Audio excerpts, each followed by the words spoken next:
После мартовских государственных событий 2014 года, когда произошла оккупация Крыма Российской Федерации, то мы видим другую совершенно ситуацию, когда начинает преследоваться коренной крымско-татарский народ, когда решением так называемого де-факто суда Республики Крым 26 апреля запрещается представительный орган, или называется экстремистской организацией коренного народа, международного татарского народа.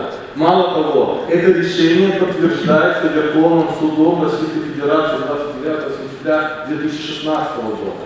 Начинают исчезать люди. И на сегодняшний день, если мы говорим именно в этническом плане, на сегодняшний день нам известны 8 человек погибших и около 12 пропавших без вести именно этнического происхождения, именно крымских татар. Только потому, что крымские татары выступили против тех незаконных событий, которые происходили в марте 2016 года. Сегодня массово проводятся аресты и по религиозному принципу, и по принципу свободы слова или свободы восприятия тех процессов, которые есть. И на сегодняшний день по этническому принципу 24 политических заключенных крымских татар. Поэтому мы видим те негативные процессы, которые начались в Крыму. Сегодня не могут работать международные организации, не могут работать международные программы в Крыму. И сегодня под угрозой в связи с запретом на чистку татарского народа находится более чем 2500 человек, которые имеют прямое отношение к данному представительному органу всех уровней. Поэтому для того, чтобы, опять же, искать пути решения проблемы, обеспечить какую-либо безопасность людям, я считаю, что необходимо решать эти вопросы на разных уровнях, на международном уровне, на уровне Украины, потому что де юра весь мир признает Крым частью именно украинского государства. И на уровне Российской Федерации, потому что де-факто Россия сегодня контролирует территорию Крыма. И Россия несет ответственность за здоровье, жизнь и в том числе и культурное согласие. К сожалению, закладывается язык вражды, когда в тех же дневниках, которые сегодня распространяются среди учеников, есть такая фраза, где четко прописано, что с попустительства украинских властей России,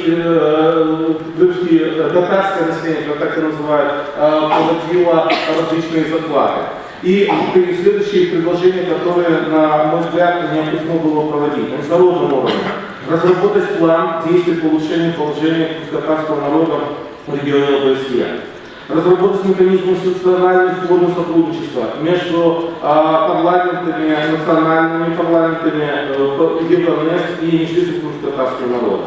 В официальных документах ОБСЕ и выступлениях официальных лиц в отношении крымских татар необходимо использовать исключительно экономику крымско-татарский народ, или крымские татары, а не татары или группы или татары Крыма.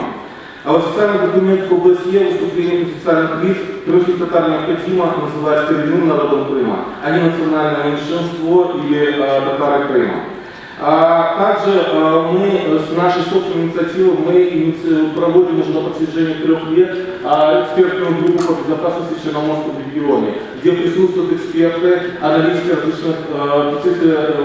различных черноморских стран. И есть такая идея, чтобы мы поработали над стратегией публичной дипломатии в Черноморском регионе. Срочно принять закон о коренных народах Украины, таким образом привести в правовое поле международного татарского народа, разработать механизм институционального представительства международного татарского народа в составе украинского представительства в парламентском сотрудничестве, создать территорию администрирования автономной республики Крым в Херсонской области с целью восстановления всех органов государственной власти Украины в автономной республике Крым и таким образом обеспечить условия возвращения крымских татар с мест депортации на данную территорию. Потому что сегодня в Крым не могут приехать люди с мест депортации. И 7 ноября был случай, когда выдворили Недима Халилова только потому, что у него сохранился паспорт Советского Союза. На уровне Российской Федерации де-факто власти в Крыму отменить решение де-факто Верховного суда Республики Крым о признании международного татарского народа экстремистской организации и запрете ее деятельности Российской Федерации. Второе. Обеспечить беспрепятственную работу независимым журналистам и правозащитникам на судебных заседаниях в Крыму. Прекратить преследование татарского народа и распространение языка вражды. И четвертое, исключить из официальных документов языка ненависти, составной де-факто власти и учебников. Спасибо большое за внимание.